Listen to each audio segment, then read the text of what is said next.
Khurumjari and a very good evening. ELITETV gi open debate pu meeting tabiri bapum namakpu ihan han bamaktada Chongtham Amrita na taram okchari. Ngasigi open debate ki pujarakli ba topic asi a very long PR extension hari ba topic asi ki matang dani. Lakadoriba Monday, July 21st asida monsoon parliament session hogadori bani session asida bill nipan muk puthokani haina Hairak Basida, Manipur, the Ladiba PR regime Sisu, Amukahena, another 6 months, Amaga extend Oragani Hyber resolution, Amasuyari. Haibegi Artadi, PR will stay in Manipur at least Chahi Amabhavadi Lagadori. Luribadi, PR extend to Basida. I am a matam the PR say in the rarest of the rare cases the PR thami adugisu mathakta PR thamakan sida for 6 months ama thambagi maram di hariba within that 6 months the any assembly leader magasu dissolve toraga fresh election ama same sanabagi matam pibo oina ngasai 6 months extension se laknei tawbadabu Manipur gi case ta hozik lady basidi fresh election tawbagi wafam su yaude assembly dissolve tawbagi wafam su yaude haibegi artadi center na Hozik Pawada Manipur the popular Lengak Amathamba Palmdri, Haibegi Wafum do Yamna Mayek Segle Haibani, Matanga Sida Kogi Manipur the Ladiba, MLA Mayamamana, Cha Takmina dana Una dana Kama the Pamina dana Mahoirina, CM Oyagadina, Haibegi Adugumbagi confusion, Mayamama Mediada, Tokpa Dugumba Paus in the Suprazada, Katan confusion the Su Kokadaba Mali. But Madudagi Hena Luri Badi, Hozik say PR extended Torani, 1 year city PR said later Gadari Manipur. Sigi PR extension heck terms in Loshalakpa Matam so another 6 months among extend Tobugi possibility Suleri Maramdi Karigumba fresh elections Muktamgi Hairagadi Adugi Hariba Mamang de Panjaki the same process to follow to Gadoribani and just 6 months Adugi Matungdana among 2027 elections is Kadori. Luribadi, Lengak, Maru in a central Lengak na Manipur gi Ladiba 2027 elections si Pau the PR sedum Sangtaraga Tamning Bra, Hariba Wahanga Simaga, Masimaga Koinga Sigi topics that they discussed on Jagani. At the same time, Luribadi, Atopo point, Amana.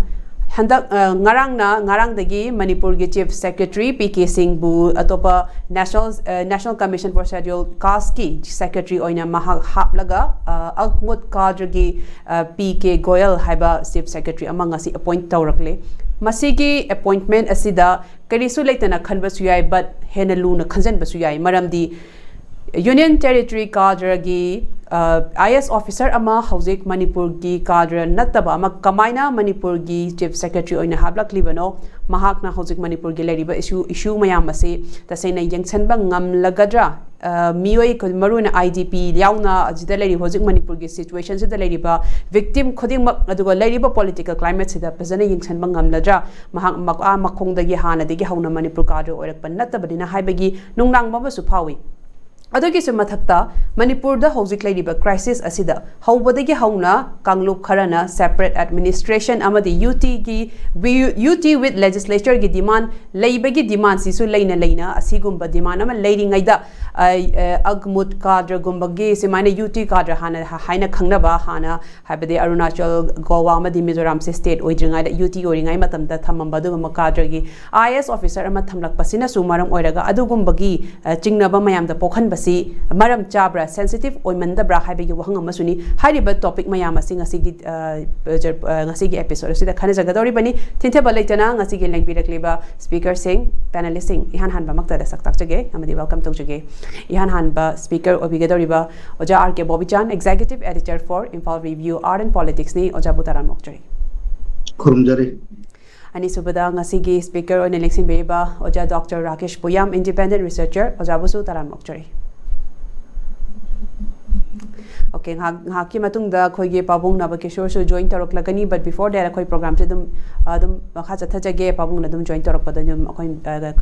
pabung asu connect to jagani ai oja Bobichand hanan lak jage oja PR extension se another 6 months samal lairani haibegi arthadi for 1 complete year PR se Manipur da laigadori center ge maike degi hojik oja su you are also of the view habedi PR se yamna wana thamki banina adum thamgani habegi oja na su masigi akoi gi platform se da su yamna toina haikeba aduguma wafam amsu oi aduna ojana harakpa du hu chana na hojik se center lengakna Manipur da popular government pam de habeste mayek sengle matang asida khogi hojik ki leiriba Manipur gi MLA singsi tasengna mayam da confusion piba adugumba wa form bo khotpa mayam je khara toklagadra next center gi maike de PR se until 2027 power extend to gani hena khanbi bra kari wakhalon lebiyo ja thambiyo Amrita mamang jo Amrita na jo je ipad panbigre aduga Manipur da kamai tawna president rule ji lakhibano aibado koi loina khangminare aduga khangminabajina sigi 2023 gi May gi 3 dagi chatharakhiba irang manung sida masagi lengak sigi magi state ki law and order gi aduga miyam gi punsi aduga miyam gi lanthum mayam mangak pangamdaba aduga marak tuda masagi kuki jomi kangbu sing asina leiramiba elected government ana haijege elected government adugi elected representative singi leiramiba government adu masagi kuki jomi kangbuna madu biren si lokthokadabani chief minister am bire lokthokadabani amadi president rule thamgadabani haiba pot che dum demand tawdana lakpani ado president rule du biren bu resign to hongiba haina haijage biren bu resign to hongiba amadi president rule thamgibaduna hairiba kuki jomi singi kaino sidi adum phangalle hai tare makoina pamba pot demand ani phangalle adubu lurei si karino hai matamda ekoina hokiki lagiba pot da situation haibasi ekoi tatana adum ningsang baji mathau taba karigino hai taragadi ngasai irang ji karigi thoino tongan ba analysis aduga tongan ba mayam ma analysis to matamda irang ji gi thokpagi tongan maram mayam ma lei aduga magi hidden agenda amagi wari je dum koina irang ji hek horakpadagi dum india gi hidden agenda amagi wari je dum loina mak haina dana lakpani aduna masai gi hairi ba india gi hidden agenda ji sigi ji thabak to onthok nabo honaba matamda masai leirami ba potsi karino haiba matamda same party ni double engine na hairi ba potsi da masai gi manipur da bjp na luching ba Chongtham Amrita chief minister ba leba lenga amalere center da bjp gi lenga amalere aduga ani si adum yamna kari haitare cooperative oibagi pocho Amit Shah na dum house da irang matungda thamgiba leire parliament ki session da matamdu da yam kanna chief minister Chongtham Amrita ji lokthokadabani haiba demand ji kadawbai husu phobal lehli no haiba ji board opposition dagi kari dagi maikei khuding maktagi hairakpa matamdu da Amit Shah na thamgi ji very cooperative he is very cooperative adana ma lokthokpagi question arise tawde haiba ne adu sidai sida aina thamjaningi di kaino haiba matamda Chongtham Amrita gumba ama BJP gi chief minister adum Indiana pamiba irang manung hida irang ge thokanda Indiana pamiba agenda jingadu thabakta adum onthokpa yariba makhai adum onthokpa ma leina thabakta onthokpa jingamakta bagi phibam ama lakpa matamdagi president rule si thamakanda hairiba thabak sing asi pangthoknaba honabagi pot tuneba lei hojiksu adum unfinished agenda solution dabalina adum president rule si adum makha chathabagi potuni adubu tholai bo hangdi sidai sida politics ni loida center si ipora politics yengo matamda aina ju aikoina president rule thambanu mitda amitaga koi sida dum khana gi baduni same day du da aikoina khana ri ngai marak tu da president rule lakhibani kari gi thamakadu no du aduga hauji lai ba pot sida kari no aiba matamda president rule si thama akan sida mana hauji tawningi ba thabak sing adu loihaudabagi thamba ada aina matamdu da ju haijaba yamna keno tawna 2017 dagi minority oiba party amana state legislative assembly da minority oiba party amabu by hook or by crook namdana sarkar semalakanda party du akoi chawkhadangi baneba ma lokin amadagi tawraga chawkhadangi ba party neba 2017 du da adui matungda next elect 2020 du da mugla kanda di thumping majority achawa majority phange janata dal dagi amuk changi ba mayam me yauraga adagi atop to party mayam torga 55 treasury bench da phamba adugumba elected representative sing dugi aduna adu ko BJP na luchi lenga ama sacrifice to president rule ina thamai se sidai sida karino hairu matamda aina jo haide ba makoi gi nation first party second gi potu neva okay right tawriba india gi interest khara geopolitics ki oibe ai amagi oibe ai manipur manungi oibe ai sidai sida india na adum home minister na haiba by 2026 all insurgencies aduga military keno mayam ji india da 2026 ki keno da loin dori ni ha gi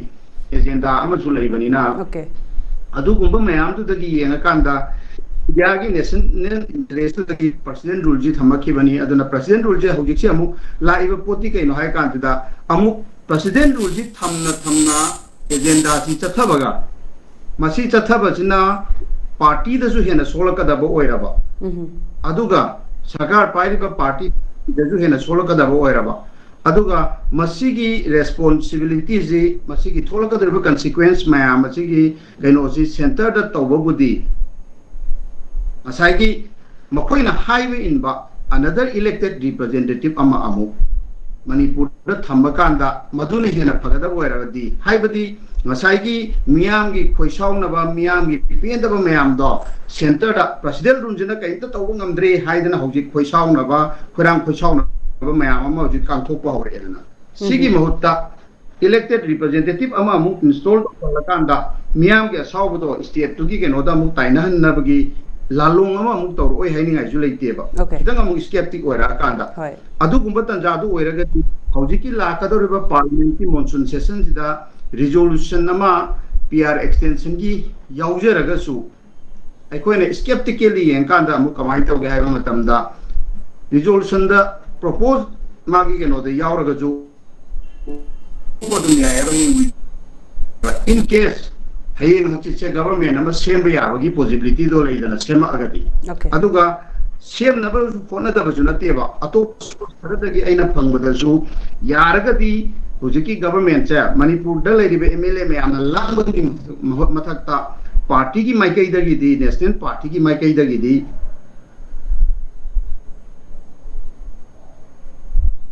Oja Bobichand tabibra line cha tat khiba mali okay oja me nama thammakanda ngasai gi okay ahuna na bagi pot ama sining bagi pot ama leibani na adugi negotiation mayam ju jathari ba hojik che stumbling block si kaino BJP gi MLA sing gi manung da ngasai gi ethnic line da divide to is si reconciliate tong na hojik moi kan na bonari ba sigi sina in case athuba matam da loira agadi hojik ki president rule ja August 12 loigador ba president rule ahan bagi ja keno to ragadi mado extend to rok ya ba adubu hojik ki madu gi portna ngamdragadi ngasai gi extend to ba ya bagi possibility du di am chauna lai hojik ki maki port de kanda 50-50 ki port tu lai na mai tham jagya mita habedi oja Bobichand thambiri se hojik se center gi maikai dagi popular government thamba pam da ba makti nate badu tawbodu bo hojik lai di ba ethnic line da divide to ba MLA sing che taisen na bo khonaraga ayaba mayam na hala dagi oja ka da party ki maikai dagi aita party ki maikai dagi di okay party gi ona hojik se BJP na majority ona kari bani na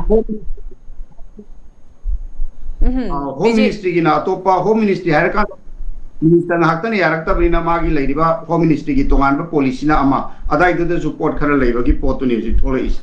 okay BJP gi maroina mihut sing sigi yana ba leiraga hojik hojik leiriba number sida adum reinstall tawning bagi apamba su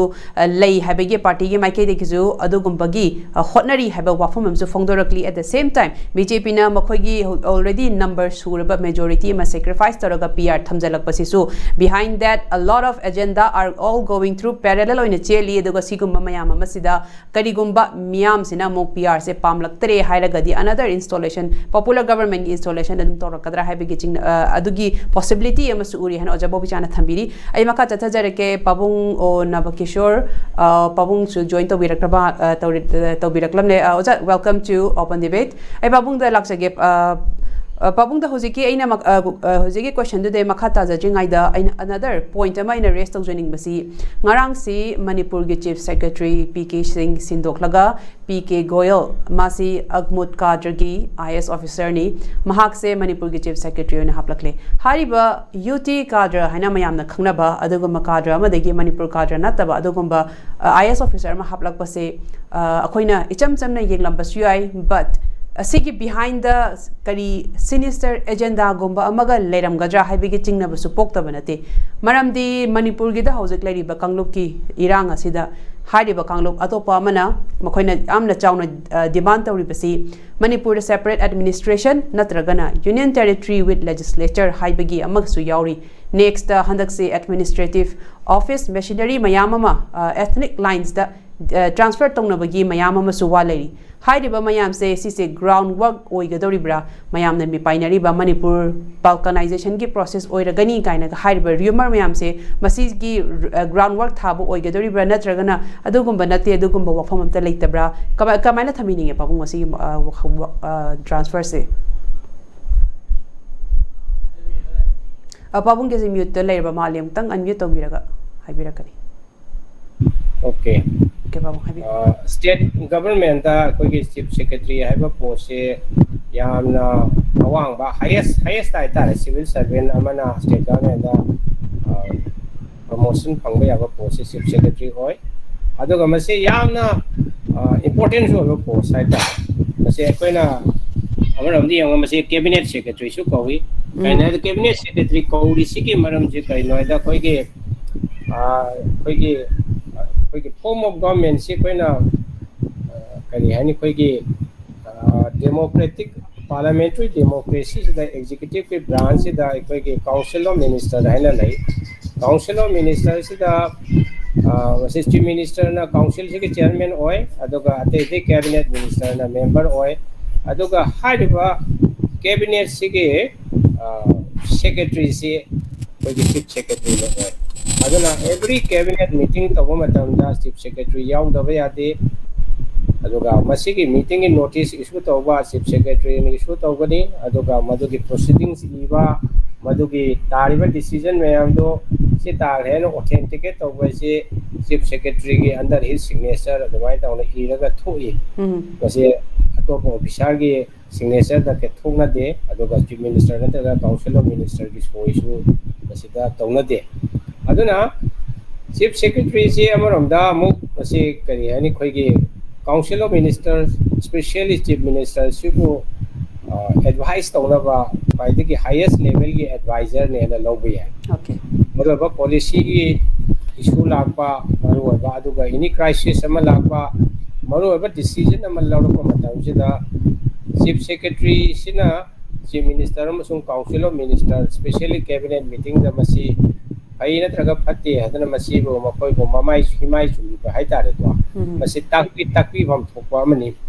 adu laibak thibidi over a period of time masi ki chief secretary ki role se khara erosion torokpa kholokpa sum yawi adana chief minister ki office se na sida advisor karika chief minister ki advisor ka thamaga mangonda direct advice to halakpa advice to se aha mai koina thengna bada Congress की सरकार लेंगे मतलब जदा जैसे कि infrastructure की मतलब electrical की मतंग दा power की department की मतंग दा हाने chief secretary वरंबा जर्नल सिंह वरमी अदुई मतंग दा हाने की commissioner वरंबा यमु निमाई वरमी वाइट ऑन advisor ओय मखै जे specific area दा मखै ना मदु expertise ले है दना वाइट ऑन advisor थंबनी advisor थंबसे उपाय दे chief minister the mana thabak khuding se loina khangba ngamdabni na mangonda akhangwa mi sing advice toraga asumba lambi da aba thabak tongna bai takpi bai base nuthau kwalingai matam da susanai adoga hojiki lariba india gi prime minister khangde natra state chief minister khangde ajin lebisi da afaba advisor akhangba haiba aduma advisor lai base koi sum darkar hoy adana mase nuthau kwalingai matam da sum lai ada ai gi chief secretary half se mate amatam mase political appointment oin tawi senior most oiba mi adu highest gi marakta kai chief secretary gi post se hang matam se dai koi gi senior most oiba mi to hapani haibagi wafam su kya leite hapasu yawi haptasu yawi ado kanaguma chief minister na makoi senior most to haptana makada mari ka kumtharaga hapasu yawi si Manipur ka de wante ate state masi khali chi ki maram se kamai to ge criteria si ariba officer dugi magi integrity khangde magi performance magi kari hani willingness hai tare ko willingness to serve especially matam de chief minister ji ko sida ariba chief secretary oigri mi sina ma hojiki government torapa chief minister na lor decision do da masida yet kadra yeloidra ko je khucha bi oigadra oiloidra ai bisi yam yengi aduna highest level की post नहीं ना मुझे chief secretary ने करीब में matter में दिया लगा डिसीजन जो लोगों का अंदर का दिखा महंगे फंक्शनिंग तो या काय वो है अरे ना मसी पॉलिटिकल अपॉइंटमेंट और अभी हम जो कोई ना उनका ये पॉलिटिकल पार्टी ये वाला लेंगे तो चिफ सेक्रेटरी इसी को कोई में कराओ में ये सिविल सर्विस sama अदो पॉलिटिकल पार्टी ये से इलेक्शन में माइती रहा पॉलिटिकल पार्टी बी है वो में लागू तम से दा या मना हाना ओइमी चिफ सेक्रेटरी से अदम मखाता नो ओइहंदे मासे हाना की गवर्नमेंट दुगी खरा एलाई ओइबा मदुर नंगनै गाना खलगा यामा मतमदा होंगदबसु सम याव मेसि लोय होंगनी हाइबा नते मसे ला मतमदा लाइबा चीफ मिनिस्टर की बारी अपामनी खरा चीफ सेक्रेटरी हापसे यामना चीफ मिनिस्टर की प्रेरोगेटिव होय अदुबो हापा मतम से द पोस्टन पुल प्रेशर दी लेतब नते मैकै कयादगी करीगुम्बा काय मी कम्युनिटी लाइन दा कोई चीफ सेक्रेटरी हैप्पी हो हाइबगुम्बा नत्रगा कनागुम्बा खरागे पॉलिटिकल कंसीडरेशन दगे कनो तरोगा मसमाय तो प्रेशर तोबा मसी येसु हेनबिनो बी ओ हेनबियो मसे कोइगे केंद्र की मीनी बोहार सो नत्रगा मादे कोइगे लमनी की मीनी समा सर्टेन पोस्ट एंड पोल से कनो तो अरोय बदा चीफ सेक्रेटरी हापक मतम से दया मना मसे political appointment ne haiba ma masiba koi khang dai ada hauji laiba Manipur ki chief secretary hauji porami ba PK Singh se koi Manipur Tripura kadar ki officer ni tum kona bari Manipur ka Tripura ga je kadar se khong gi dana ma se Manipur ya ma sab ta okre chief electoral officer oina 2019 ki parliament election da ma lerami adu mamang da commissioner DP adagi adu mamang da आने कांग्रेस सरकार लेरंबा chief minister Okram इबो विगे मतम दसुमा से secretary to CM ओदा Laramie अदुना specially मंगोंदा हजिके political की खतंग allegiance लेरंगद्रा ना BJP ना सिंगनबा याबसे मासे ओक्रम इबो विगे सेक्रेटरी ओरंबा अदु मदा मकई मांग मागी खरा मदुदा खतंग बायस ओइ खोले हाइबा लेरंगद्रा मसे आई गेस निको असी कन अदुमाय तौना लेरंबा अमा लेरंबा याय अदुबो माबो लखोगा हजिक अतोपा यूनियन टेरिटरी कार्डर दगे नुपा अमा पुसलैसे मसी पॉलिटिकल ओइदोरिबनी पॉलिटिकल प्रेशर लेरगा नत्रगा दे कोना कुन योगदा पीके सिंह के यम सबक से यम फजना कोई तौबो वे अदि मागी बॉडी लैंग्वेज दे योगदा मा डायनामिक होय तौड़ खतंग तो मा याम विलिंगली असम सबक से तौवी अदग मखोय हजिक पीआर मनung से दग मागा गवर्नर का पाबदगे मणिपुर की सिचुएशन से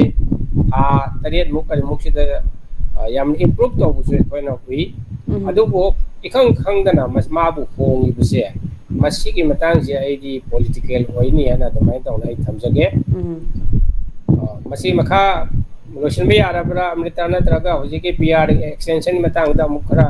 Pabung da gi ai makata na point se second round da lak chege pabung na huji thambiri be se ayambana political appointment soidin oigani have point ni ai pabung masi point se lojara ga ai akogi third speaker pa Oja Rakesh ta su hanga chege Oja Rakesh hoji pabung na su thambi kre jiki anoba chief secretary ma haplak li be se soidina political appointment oigani masi gi sida handak ta ikui dana former chief secretary PK Singh na su akogi IDP mayam mayum hanjan hangani by December kainaga haiba sigumba yamna ambitious plan and project koina su yamna critically yenglaga masi se oithokadra oidra haina su khodi masi gi same program se yamna naina khre Hariba ngasai IDP hanjan hanba adagidi pabung nasu thambiriba governor amadi PK Singh gi apun combination sida housing administration se yamna yangna yam phajana chatlibagi adugumba sumamita masigi sta kari asoiba leibana oigadoribano political appointment ama another chief secretary ama thamlakpasida Oja Rakesh ko reading the kari beyond that ngasai political appointment oiba taragadi soidana some other agenda akogi Manipur gi leiba crisis is solved over khaktana ta beyond that a bigger agenda ama soidana leigani hana khalli adugumba sing do kai kai oiba yai Oja Rakesh point khara dung thambi Hello, Amrita. Ambiriba wahang se yamna su maruwai Manipur gi lairiba yamna sensitive oiba kaino sida timing sida ba tare aduga maruwai na koi gi president rule si amu extend tawgadra aiba gi kaino ma koi gi laiba monsoon session gi parliament gi monsoon session gi kaino sida la pa da mayam da koi gi he na sarang na ba koi gi khoirang ba khoichong na ba mayam ma haidare koi mixed feelings mayam yam da lai adugi maraksida ngasagi tamo Bobichand horapada thambi ba dumai tawdana akoigi popular government ama sida amu lakadori habagi thajabasu khara mayamda pibagumsu tawba aduga masi oithokadori bra oithoridoi bra habagi matangdasu akoigi kayani kind of state of confusion and uncertainty habatare akoigi chamamna ba sini maini haba khandaba adugi phibam amada akoisi stuck tawraga leibadongna leibasidai akoisi yamna kayani yamna clear cut oiba road map ama khoida udaba aduga iroina na ngasai former chief secretary PK Singh si akoigi atopa kenoda magi transfer sakibagi posi chimyam se koi punna nainaba kansida haidare koi comprehensive analysis ama toba kansida aigoina di akoina reading tawasi makhan kya dagi ko perspective kya dagi koina angle kya dagi yengba yai ngasai kainona su tamo Bobichand su aduga pabung Nabakishore su yam phajana thambi khre ko ngasai gi haiba oithokpa yaba mayam aduga yang inform oiba guest haiba tare pabung na thambi su aduga tamo Bobichand gi su yamna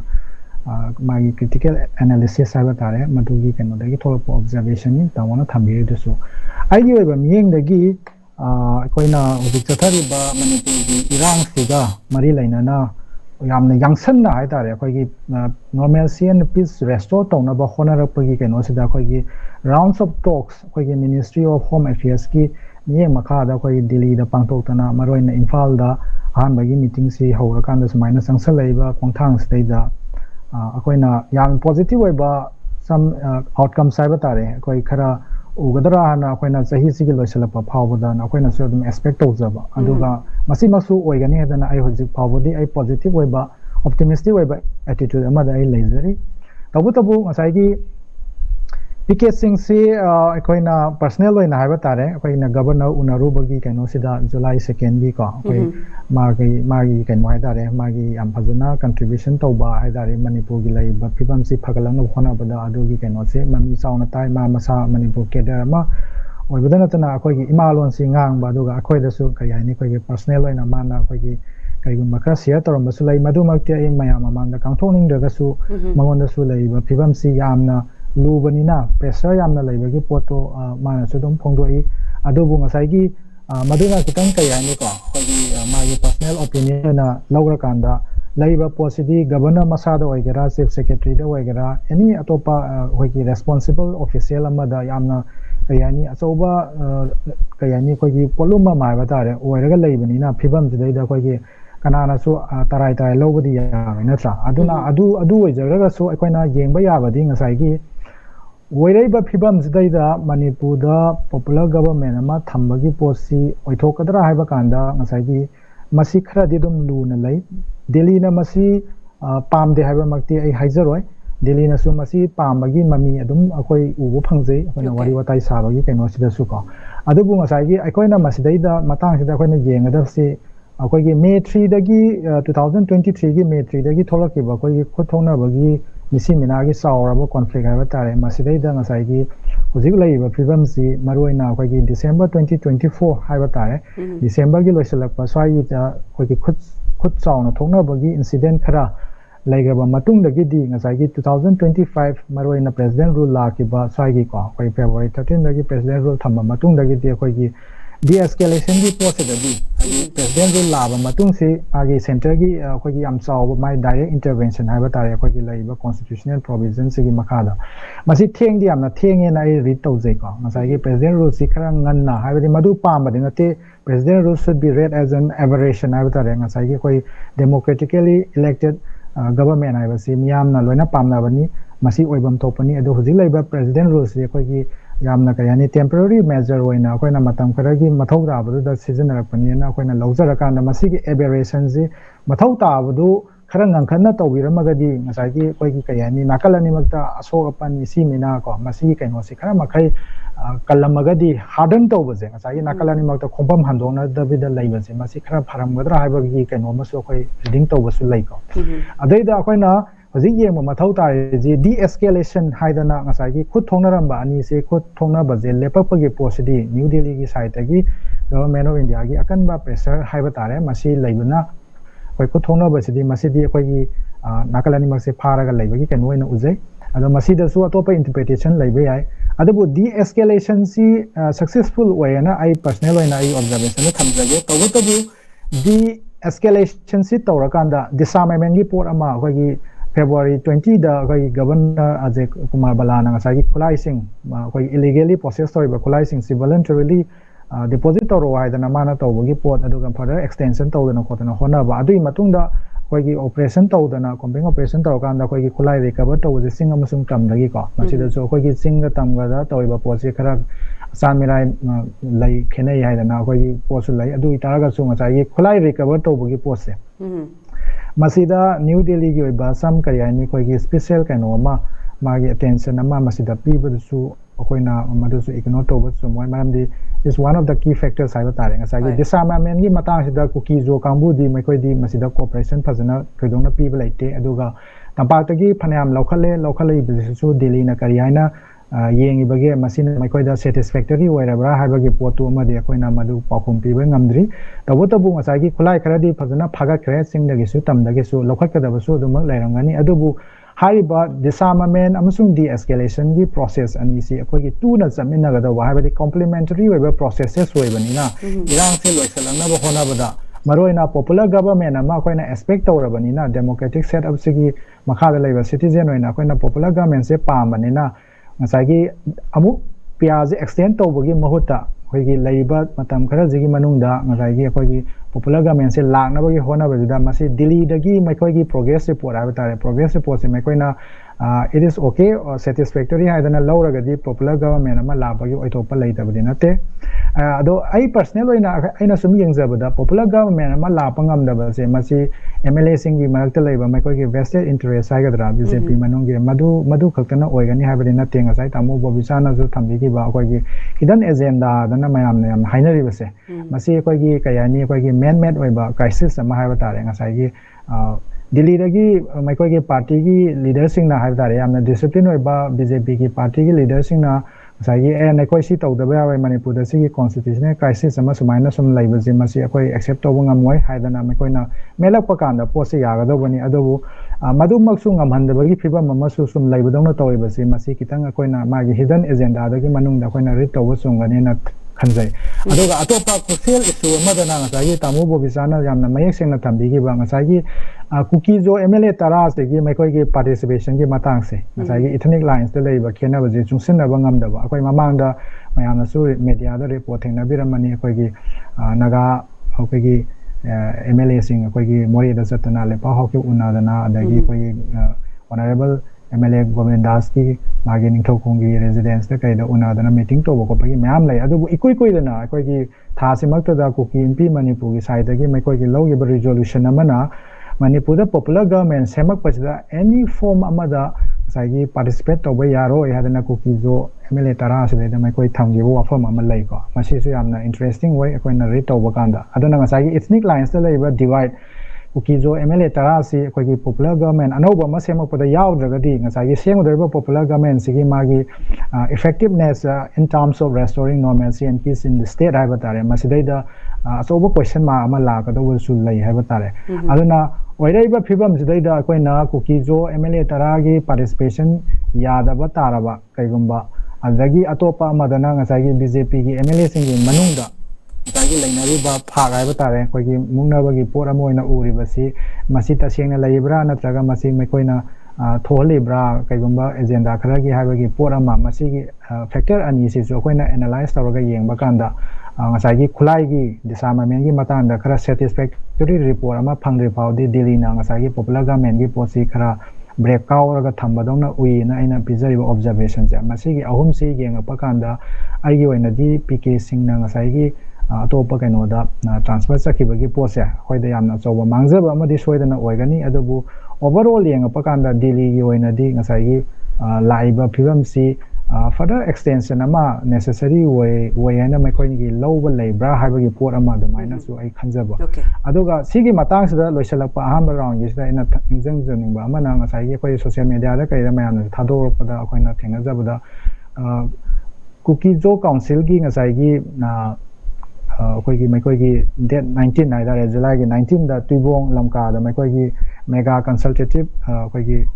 ꯃꯤꯠ ꯑꯃ ꯑꯩꯈꯣꯏꯒꯤ meeting ꯑꯃ ꯑꯆꯧꯕ meeting ꯑꯃ ꯄꯥꯡꯊꯣꯛꯅꯕꯒꯤ ꯄꯣꯠ ꯑꯃ ꯉꯁꯥꯏꯒꯤ ꯁꯦꯁꯦꯁꯟ of ꯍꯣꯁꯇꯤꯂꯤꯇꯤꯁ ꯑꯦꯟड related issues ꯑꯅ ꯑꯩꯈꯣꯏꯅ ꯊꯦꯡꯅꯖꯩꯀꯣ ꯑꯗꯨꯅ ꯁꯤꯒꯤ ꯃꯤꯇꯤꯡꯁꯤ ꯊꯥꯒꯩ ꯁꯦꯡꯅ ꯃꯩꯈꯣꯏꯅ ꯁꯤꯜꯂꯛꯏꯕꯁꯤꯁꯨ ꯑꯩꯈꯣꯏꯒꯤ ꯇꯥꯏꯃꯤꯡꯁꯤꯗ ꯌꯥꯝꯅ ꯀ꯭ꯔꯨꯁꯤꯌꯦꯜ ꯑꯣꯏ ꯍꯥꯏꯕ ꯇꯥꯔꯦ ꯃꯔꯝꯗꯤ ꯉꯁꯥꯏꯒꯤ ꯃꯩꯈꯣꯏꯒꯤ ꯍꯥꯔꯗꯟ ꯄꯣꯖꯤꯁꯟꯁꯦ ꯉꯁꯥꯏꯒꯤ ꯑꯩꯈꯣꯏꯒꯤ ꯃꯩꯇꯩ ꯃꯩꯈꯣꯏꯅ ꯃꯩꯇꯩ CSOꯁꯅ ꯍꯥꯏꯔꯦ ꯑꯩꯈꯣꯏꯒꯤ ꯃꯔꯨꯑꯣꯏꯅ ꯀꯣꯃꯤ ꯑꯃꯨꯛꯀꯣ ꯐꯣꯛꯁꯅꯆꯤꯡꯕ ꯃꯌꯥꯝꯁꯤꯒ ꯑꯩꯈꯣꯏꯒꯤ ꯐꯝꯃꯤꯟꯅꯔꯣꯏ ꯀꯥꯏꯅ ꯍꯥꯏꯕꯒꯤ ꯄꯣꯠ ꯑꯩꯈꯣꯏꯒꯤ ꯊꯝꯃꯛꯄꯀꯣ ꯑꯩꯈꯣꯏꯒꯤ ꯃꯃꯥꯡꯗ ꯑꯩꯈꯣꯏꯒꯤ ꯑꯦꯄ꯭ꯔꯤꯜꯒꯤ 5ꯗ ꯑꯩꯈꯣꯏꯒꯤ ꯗꯦꯜꯂꯤꯗ ꯎꯅꯈ꯭ꯔ ꯃꯇꯨꯡꯗ ꯑꯃꯨꯛꯀ ꯑꯃꯁꯨꯡ ꯐꯣꯔꯁꯀꯤ ꯁꯥꯏꯗꯇꯒꯤ ꯎꯅꯈ꯭ꯔ ꯃꯇꯨꯡꯗ ꯃꯩꯈꯣꯏꯅ ꯉꯁꯥꯏꯒꯤ ꯐꯔꯗꯔ ꯀꯩꯅꯣꯁꯤꯗꯤ ꯑꯩꯈꯣꯏꯒꯤ ꯁꯁꯄꯦꯟꯁꯟ ꯑꯣꯄꯔꯦꯁꯟꯗ ꯂꯩꯕ ꯑꯥꯔꯝ ꯒ꯭ꯔꯨꯞꯁꯤꯡꯁꯤꯅ ꯇꯥꯜꯂꯤꯕ ꯃꯣꯏꯒꯤ ꯁꯕꯁꯇꯦꯟꯇꯤꯚ ꯄꯣꯂꯤꯇꯤꯀꯦꯜ ꯗꯥꯏꯂꯣꯒꯀꯤ ꯄꯣꯠꯁꯤ ꯔꯤꯖ꯭ꯌꯨꯝ ꯇꯧꯒꯗꯕꯅꯤ ꯍꯥꯏꯕꯒꯤ ꯄꯣꯠ ꯑꯃ ꯃꯣꯏꯅ ꯄꯨꯁ ꯇꯧꯔꯛꯄ ꯍꯥꯏꯇꯥꯔꯦꯀꯣ ꯃꯈꯣꯏꯒꯤ ꯑꯦꯖꯦꯟꯗꯥꯁꯤ ꯑꯣꯏꯅ ꯁꯤꯒꯨꯝꯕꯒꯤ ꯄꯣꯠꯁꯦ ꯂꯩꯕꯅꯤꯅ ꯑꯩꯈꯣꯏꯅ ꯉꯁꯥꯏꯒꯤ ꯐꯦꯛꯇꯔꯁ ꯃꯌꯥꯝꯁꯦ ꯄꯨꯟꯅ ꯑꯩꯈꯣꯏꯅ ꯇꯨꯁꯜꯂꯀꯥꯟꯗ ꯑꯩꯈꯣꯏꯅ ꯅꯩꯅꯕ ꯍꯥꯏꯇꯥꯔꯦ ꯑꯦꯅꯥꯂꯥꯏꯁ ꯇꯧꯕ ꯀꯥꯟꯗ ꯉꯁꯥꯏꯒꯤ ꯑꯣꯏꯔꯛꯏꯕ ꯐꯤꯕꯝꯁꯤ ꯉꯁꯥꯏꯒꯤ ꯗꯤꯁꯥꯔꯃꯥꯃꯦꯟꯒꯤ ꯀꯩꯅꯣꯁꯤꯗ ꯁꯦꯇꯤꯁꯐꯦꯛꯇꯣꯔꯤ ꯔꯤꯄꯣꯔꯠ ꯑꯃ ꯐꯪꯗꯦ ꯍꯥꯏꯗꯅ ꯑꯩꯅ ꯁꯨꯃꯥꯏꯅ ꯍꯧꯖꯤꯛ ꯐꯥꯎꯒꯤ ꯑꯣꯏꯅ ꯂꯧꯖꯩ ꯑꯗꯨꯕꯨ ꯀꯩꯒꯨꯝꯕ ꯔꯤꯁꯦꯟ ꯗꯦꯕꯂꯞꯃꯦꯟꯁ ꯈꯔꯗꯨꯗ ꯃꯈꯣꯏꯅ ꯂꯧꯈꯠꯂꯤꯕ ꯈꯨꯠꯂꯥꯏꯁꯤꯡ ꯑꯗꯨꯒ ꯑꯩꯈꯣꯏꯒꯤ ꯅꯣꯔꯃꯦꯜꯁꯤ ꯈꯔ ꯀꯣ ꯇꯨ ꯁꯝ ꯑꯦꯛꯁꯇꯦꯟ ꯉꯁꯥꯏꯒꯤ ꯗꯤꯑꯦꯁꯀꯦꯂꯦꯁꯟꯁꯤꯗ ꯈꯤꯇꯪ ꯁꯛꯁꯦꯁꯐꯨꯜ ꯑꯣꯏꯅ ꯂꯩꯕꯁꯤꯗ ꯑꯩꯈꯣꯏꯅ ꯆꯥꯟꯁ ꯑꯃ ꯌꯦꯡꯉꯀꯥꯟꯗ ꯄꯣꯄꯨꯂꯔ ꯒꯚꯔꯟꯃꯦꯟ ꯑꯃ ꯊꯝꯃꯒ ꯉꯁꯥꯏꯒꯤ ꯀꯩ ꯍꯥꯏꯅꯤꯀꯣ ꯅꯥꯀꯜ ꯑꯅꯤꯃꯛꯇ ꯑꯩꯈꯣꯏꯒꯤ ꯀꯩꯅꯣ ꯇꯧꯕ ꯌꯥꯕ ꯑꯗꯨꯒꯨꯝꯕ ꯐꯤꯕꯝ ꯑꯃ ꯑꯗꯨꯒ ꯉꯁꯥꯏꯒꯤ ꯀꯨꯀꯤ ꯏꯝꯄꯤꯅ ꯀꯔꯤꯅ ꯃꯈꯣꯏꯅ ꯂꯧꯔꯤꯕ ꯍꯥꯔꯗꯟ ꯄꯣꯖꯤꯁꯟꯁꯤ ꯈꯔ ꯔꯤꯂꯦꯛꯁ ꯇꯧꯍꯜꯂꯀꯥꯟꯗ ꯀꯨꯀꯤ ꯖꯣ MLA 10ꯁꯤꯁꯨ ꯁꯝꯍꯥꯎ ꯑꯅꯧꯕ ꯄꯣꯄꯨꯂꯔ ꯒꯚꯔꯟꯃꯦꯟ ꯑꯃꯁꯤꯗ ꯉꯁꯥꯏꯒꯤ ꯐꯤꯠ ꯇꯧꯔꯀꯥꯟꯗ ꯑꯩꯈꯣꯏꯒꯤ ꯑꯅꯧꯕ ꯃꯅꯤꯄꯨꯔ ꯑꯃꯒꯤ ꯑꯩꯈꯣꯏꯒꯤ ꯈꯣꯡꯊꯥꯡ ꯍꯥꯏꯕ ꯇꯥꯔꯦ ꯑꯗꯨ ꯂꯧꯃꯤꯟꯅꯅꯕꯒꯤ ꯀꯩꯅꯣꯗꯣ ꯈꯨꯗꯣꯡꯆꯥꯕꯗꯣ ꯂꯥꯛꯑꯒꯗꯤ ꯑꯩꯈꯣꯏ ꯌꯥꯝꯅ ꯄꯣꯖꯤꯇꯤꯚ ꯑꯣꯏꯕ ꯑꯆꯧꯕ ꯁꯛꯁꯦꯁ ꯑꯣꯏꯒꯅꯤꯅ ꯈꯟꯖꯩ ꯉꯁꯥꯏꯒꯤ ꯑꯩꯈꯣꯏꯒꯤ ꯏꯔꯥꯡꯁꯤ ꯂꯣꯏꯁꯤꯟꯅꯕꯒꯤꯀꯣ ꯑꯗꯣ ꯍꯧꯖꯤꯛ ꯐꯥꯎꯕꯒꯤ ꯑꯣꯏꯅꯗꯤ ꯃꯁꯤ ꯑꯩꯈꯣꯏ 100% ꯀ꯭ꯂꯤꯌꯔ ꯑꯣꯏꯕ ꯅꯠꯇ꯭ꯔꯤ ꯑꯩꯈꯣꯏ ꯑꯌꯥꯝꯕꯅ ꯑꯩꯈꯣꯏꯒꯤ ꯀꯣꯟꯖꯦꯛꯆꯔꯁ ꯍꯥꯏꯕꯗꯔꯥ ꯑꯗꯨꯒ ꯏꯟꯐꯣꯔꯝ ꯒꯦꯁ ꯍꯥꯏꯕ ꯇꯥꯔꯦ ꯃꯁꯤꯒꯨꯝꯕ ꯑꯗꯨꯒꯨꯝꯕ ꯀꯩꯅꯣ ꯐꯤꯕꯝ ꯑꯃꯗ ꯂꯩ ꯑꯗꯨꯅ ꯉꯁꯥꯏꯒꯤ ꯁ꯭ꯇꯦꯠ ꯑꯣꯐ ꯀꯟꯐ꯭ꯌꯨꯖꯟ ꯑꯦꯟ ꯑꯟꯁꯔꯇꯦꯟꯇꯤꯁꯤ ꯑꯗꯨꯝ ꯄꯕ꯭ꯂꯤꯛꯇ ꯄ꯭ꯔꯤꯚꯦꯜ ꯇꯧꯔꯤ ꯑꯣꯏꯊꯣꯛꯄ ꯌꯥꯕꯁꯤꯡ ꯀꯣ ꯉꯁꯥꯏ ꯇꯥꯃꯣ ꯕꯣꯕꯤꯆꯥꯟꯅ ꯍꯥꯏꯕꯤꯕꯗꯣ ꯌꯥꯝꯅ ꯀꯩꯅꯣ ꯑꯣꯏꯕ 50-50ꯒꯤ ꯀꯩꯅꯣꯗ ꯂꯩ ꯁꯤꯒꯨꯝꯕ ꯐꯤꯕꯝ ꯑꯃꯗ ꯂꯩꯌꯦꯅ ꯑꯩꯁꯨ ꯁꯨꯃꯥꯏꯅ ꯊꯝꯖꯒꯦ ꯑꯍꯥꯟꯕꯒꯤ ꯔꯥꯎꯟꯗ ꯑꯆꯨꯝꯕꯅꯤ ꯑꯣꯖꯥꯅ ꯊꯝꯕꯤꯔꯤꯕ ꯇꯁꯦꯡꯅ ꯃꯗꯨꯒꯤ ꯑꯦꯄ꯭ꯔꯤꯍꯦꯟꯁꯟ ꯗꯨꯕꯨꯅꯤ ꯑꯩꯈꯣꯏꯅꯁꯨ ꯉꯁꯤꯒꯤ ꯄ꯭ꯂꯦꯠꯐꯣꯔꯝ ꯑꯁꯤꯗ ꯄꯨꯈꯠꯂꯒ ꯈꯟꯅꯖꯅꯤꯡꯉꯤꯕꯁꯤ ꯃꯔꯝꯗꯤ PR extend ꯇꯧꯕ ꯇꯧꯗꯕ well and good but behind that is there something else haiba question duma always arise tawi maramde Manipur gi crisis se hauji bawda center da yamna mystery oiba solve toba ngamdaba issue oma dauna Manipur se leibasina maram oiraga ai makata na chathachage khoi second round se dadi ai gi speaker sing da song tanga respectfully ai hagachage just 5 minutes ki under the khoi gi points sing da thamina bang tanga ningsing jage ai oja Bobichand dang lakjage oja Bobichand hauji bawda khoi na discuss tor le bang asi gi ona episode se da sum yeng bada PR extend tawragasu ultimately ngasai fresh election ama tawbanati khwaidagi achumbu oirakani haibagi mongse dum itada tari akoina sum pawbada aduga karigumba assembly dissolve tawragadi adum within 6 months the election tawdabasu yaroi BJP ge maikei degi di oida hojikse fresh election ama thengna base mayokna base ngammo hena khanbagi su oidoira sum extend tawraga sum delay tawbagi mongda ma urise sigi part ama su amati yauri oja Bobichand kari haibini base election fresh election ama tawbadi BJP gi oina di pamoi aduga pamchu pam thokte aduga hujik lairiba pam daba haisi party gi wazu oire aduga Manipur da lairiba MLA jing haitare BJP gi oina lairiba hujik lairiba suspended animation da lairiba assembly gi members sing asina so pamoi maramdi karigino hara kanda fresh election ji kena tawde maramdi karigino haraga atopa amana mayamna popular ministry ama lehanningi hairisisu next election ki preparation gi ne okay yam sinabudi mapan thongdadi leibaki rangi karigi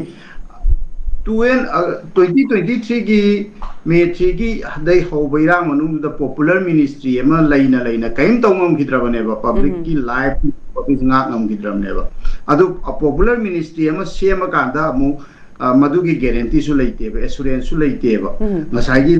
mayam ji loi geno tawrani phalani haiba gi pot su leite ba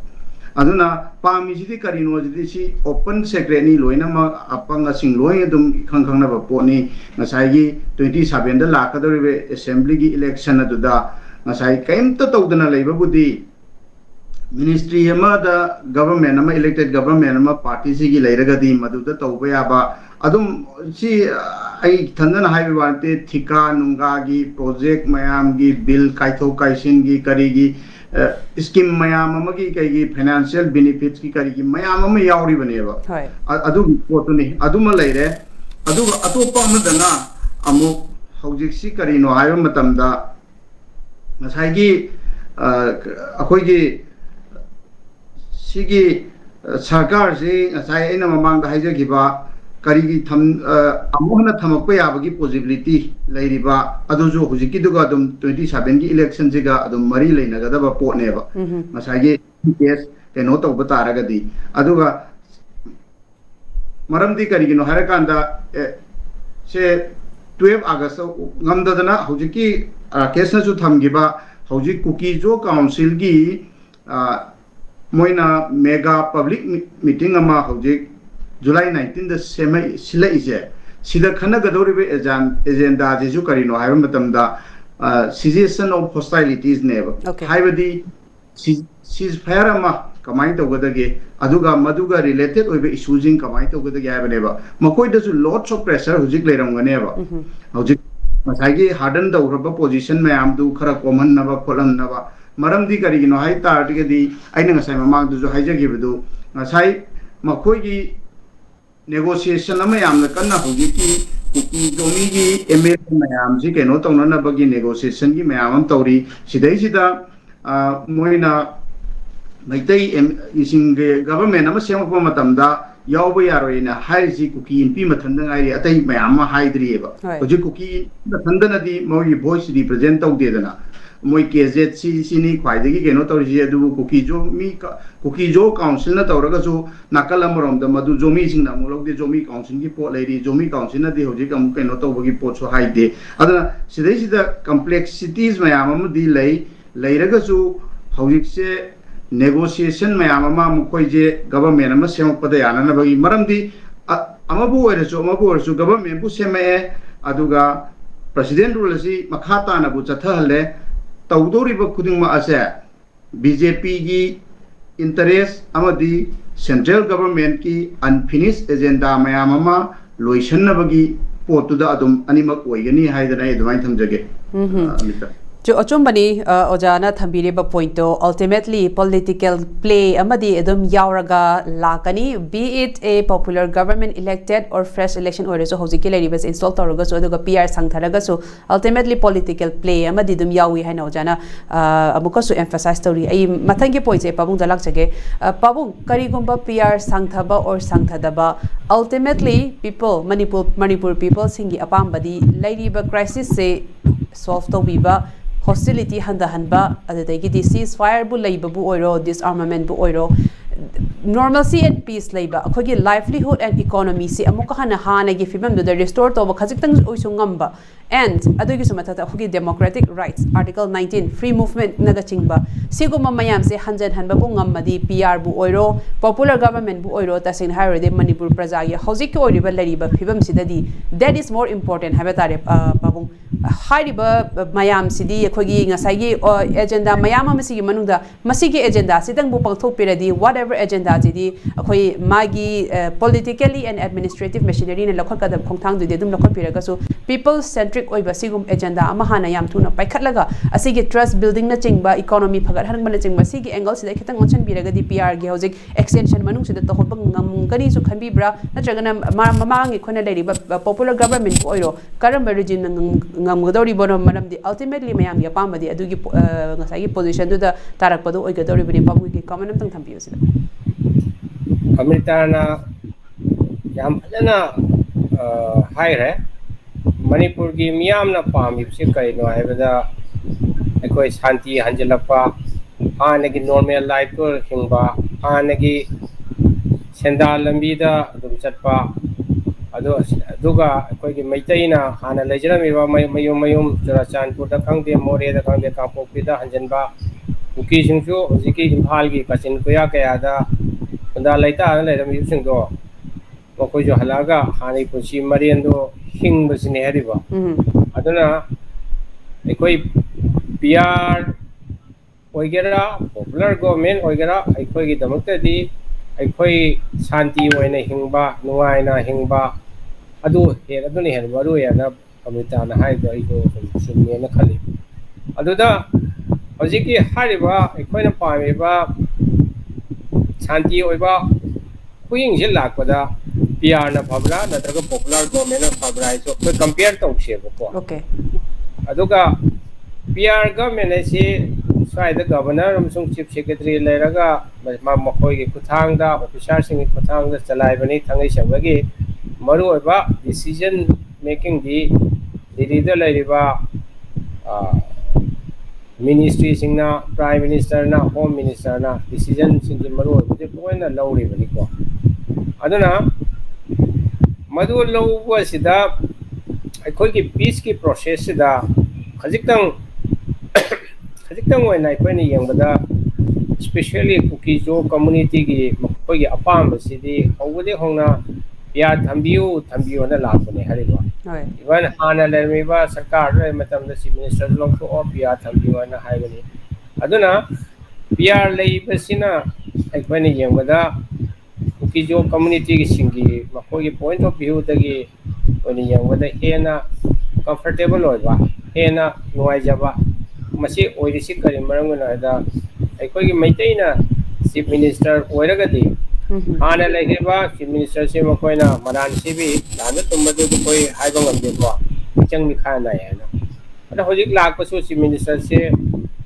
ꯀꯔꯤ ꯍꯥꯏꯅꯤ most ꯄ꯭ꯔꯣꯕꯦꯕꯂꯤ ꯑꯩꯈꯣꯏ ꯃꯩꯇꯩꯅ popular government ꯂꯥꯛꯑꯒꯗꯤ ꯁꯨꯝ ꯑꯣꯏꯅꯤ ꯃꯁꯤ ꯂꯥꯛꯄ ꯃꯇꯝꯗ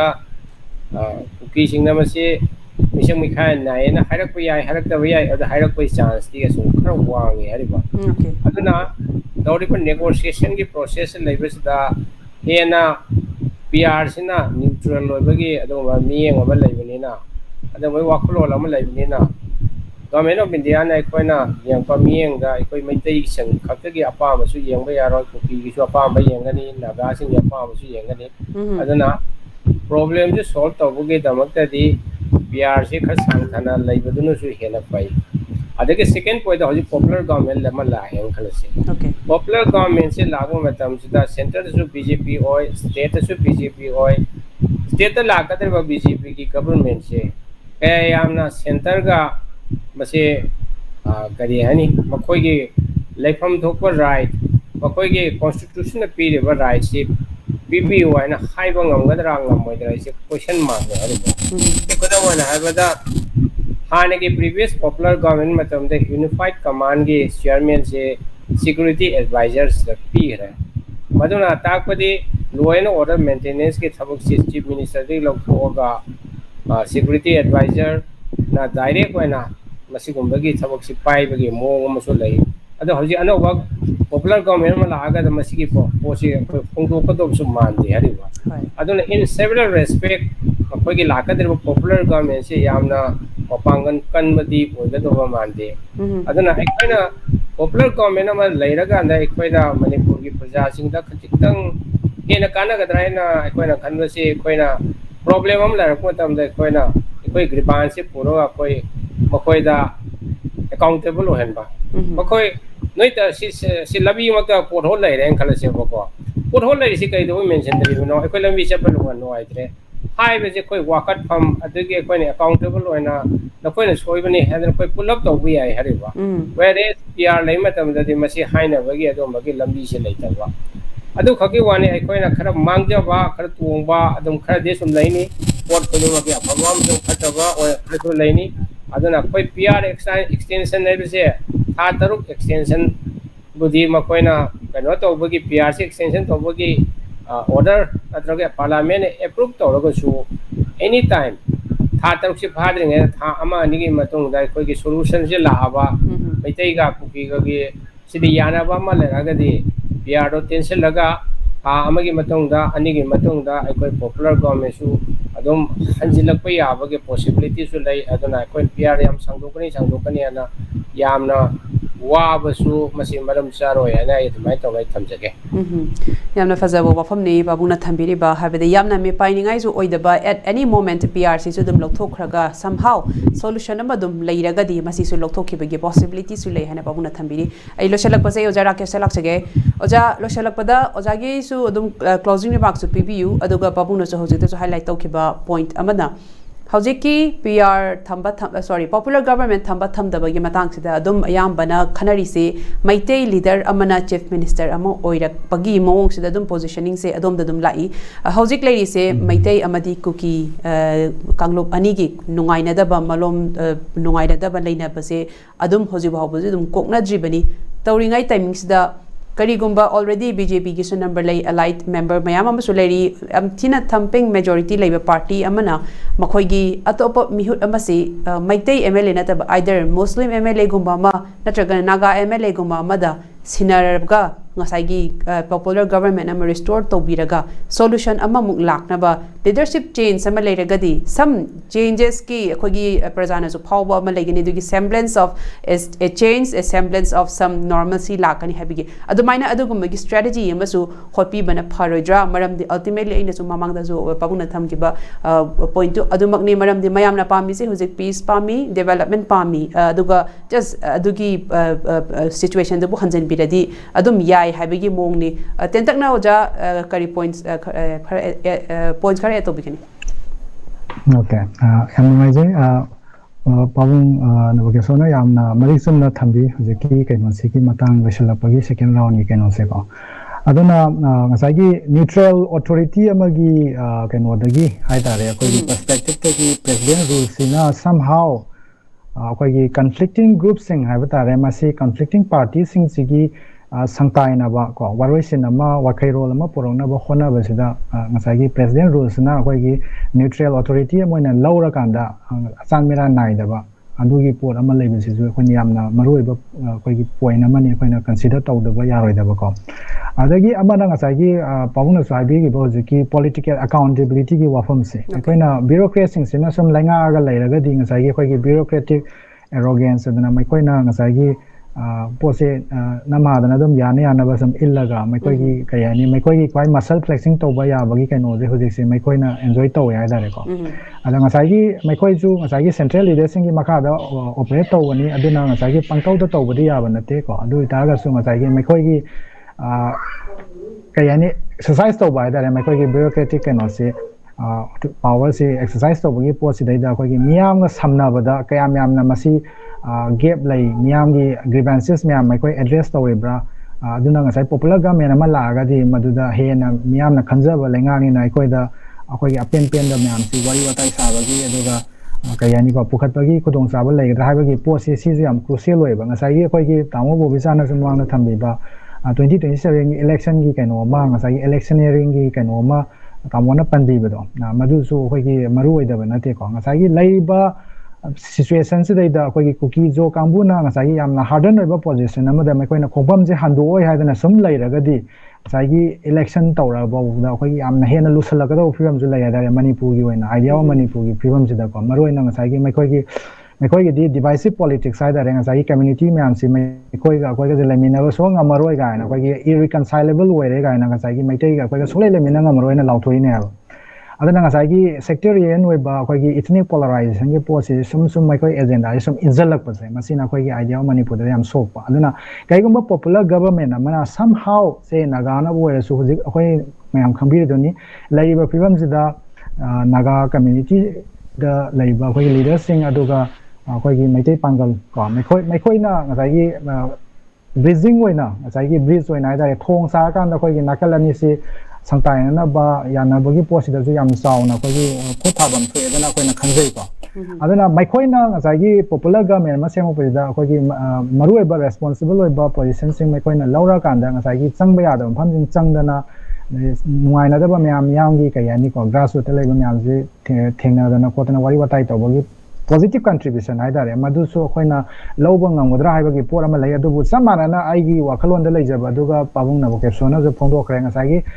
laiba phibam jida nga sagi khoi gi federalism gi kaino haidare center state ki relations da laiba train je manipur yoina di amna laibak thi bane haidare khoi gi historical trajectory sida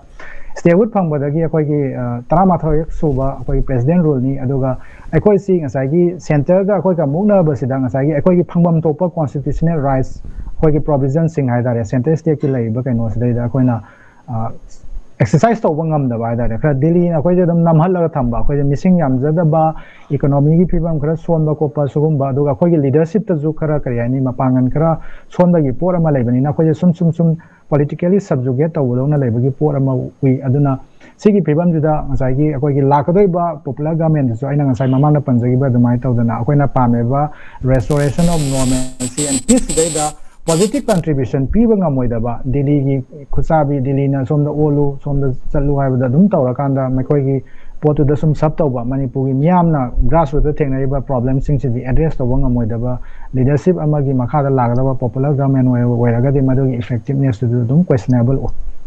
oi gani hai tare ko aduna madu we hai da na khoi na popular government se pam moi na ta ga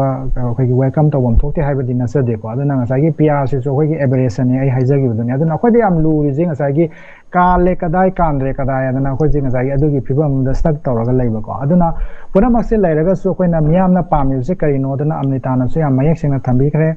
khoi popular government la ka do bani president rule hai je sum sang da na lai ba da kai so khoi gi harau ningai oi de aduga manipur gi oina di hujik se am mathau tai je khoi gi strong oi ba leader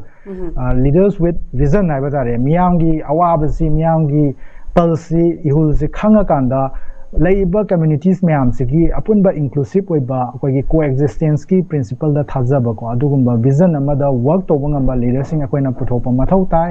hojik laiba mla sing se suspended animation da lairaga su mai khoi ji amu hanna reinstall to ra kan da mai khoi gi popular government ama la kan da mai khoi ji akoi na